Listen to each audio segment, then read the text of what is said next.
Alors nous poursuivons la matinée de la To-Do Week. Alors on a parlé de plein de choses déjà, de quantique, de post-quantique.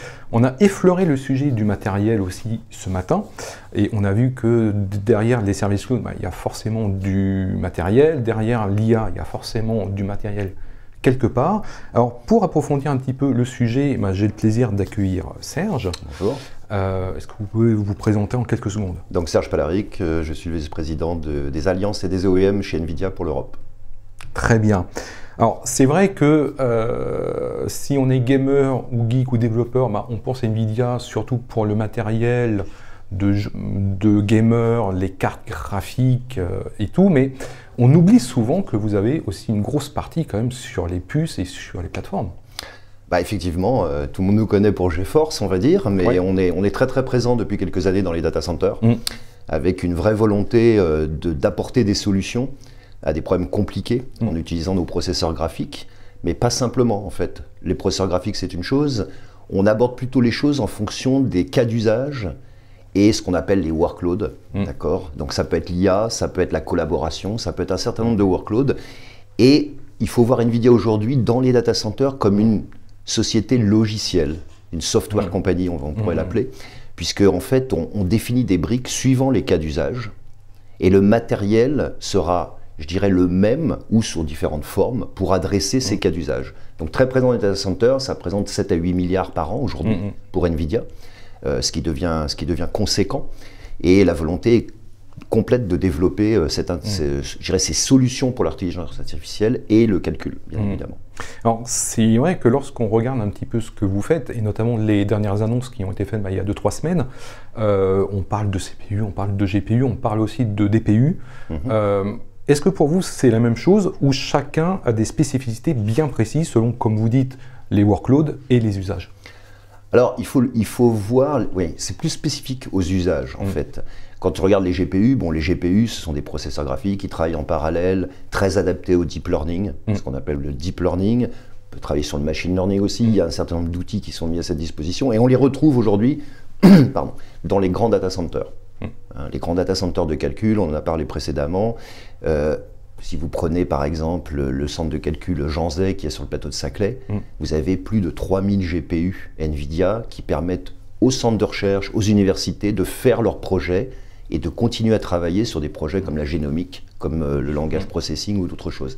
La DPU, en fait, c'est pour un cas d'usage différent. C'est un petit module avec du réseau, mais aussi du calcul, qui va se mettre dans des produits très spécifiques. D'accord? Et puis la CPU, vous avez vu les annonces de Jensen Huang, notre CEO, il y a quelques semaines, sur une CPU ARM, plus bien sûr de la GPU derrière, qui est plus pour attaquer, je dirais, la convergence des deux mondes qui sont HPC et IA dans le très très haut de gamme. Et ça sera disponible en 2023.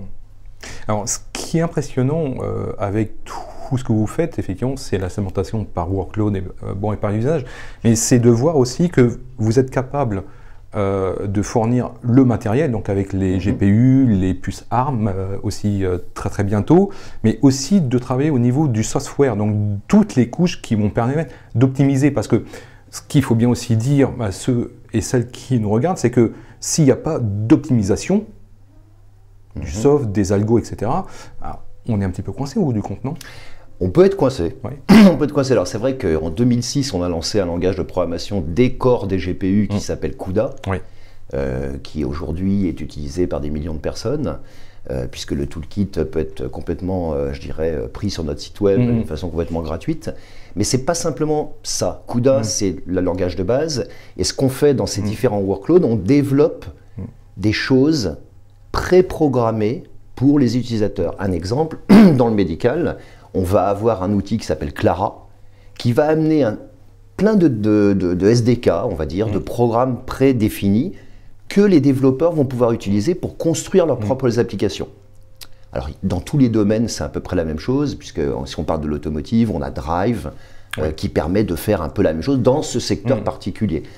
Après, il y a CUDA, et si vous parliez de DPU tout à l'heure, on a annoncé quelque chose qui s'appelle Doka, qui permet de programmer la DPU. Donc en fait, c'est le petit frère de CUDA pour les GPU qui permettra de programmer la DPU avec toujours ce même, je dirais, état d'esprit, c'est de dire Soyons ouverts, donnons aux gens les bases pour développer. Et aujourd'hui, si vous regardez sur les GPU, puisqu'on fonctionne par écosystème chez NVIDIA, on a à peu près plus de 2 millions de développeurs qui travaillent sur les GPU et sur CUDA.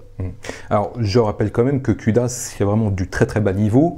Donc, quand vous parlez des fameux SDK et des couches au-dessus, on est de plus haut niveau en fait. On est sur le niveau supérieur. On est sur le niveau supérieur. CUDA, vous pouvez je dirais intégrer des instructions CUDA dans un langage C++. Il y a même encore du CUDA pour Fortran. Incroyable. Incroyable, mais il y a encore des compagnies qui travaillent sur Fortran. Excellent. Et puis, vous avez ces SDK comme Clara, comme Drive, comme d'autres, qui sont des choses qu'on fournit nous-mêmes, qu'on a développées, qu'on fournit. Les gens peuvent prendre l'intégralité de ce qu'on fournit ou ils peuvent prendre des briques. En fait, c'est un service qu'on donne et c'est gratuit aujourd'hui. D'accord. Et on a vu aussi que dans les annonces, vous allez beaucoup vers le edge, vous allez beaucoup vers l'automobile effectivement autonome. Donc on voit bien que vous allez mettre du compute, de la puissance de calcul vraiment au plus proche du besoin, c'est ça en fait. Aussi, un des axes que vous avez.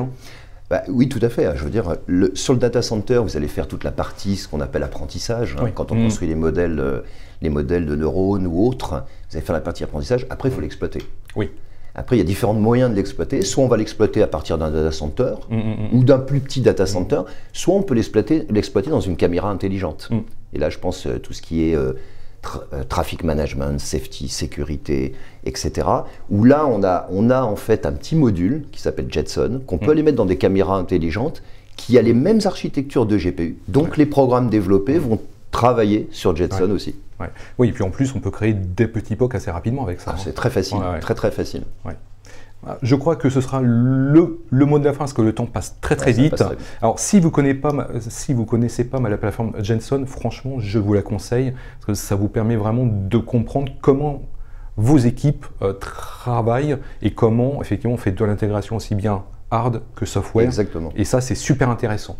Merci Serge, en tout Merci cas, de m'avoir accueilli. Merci.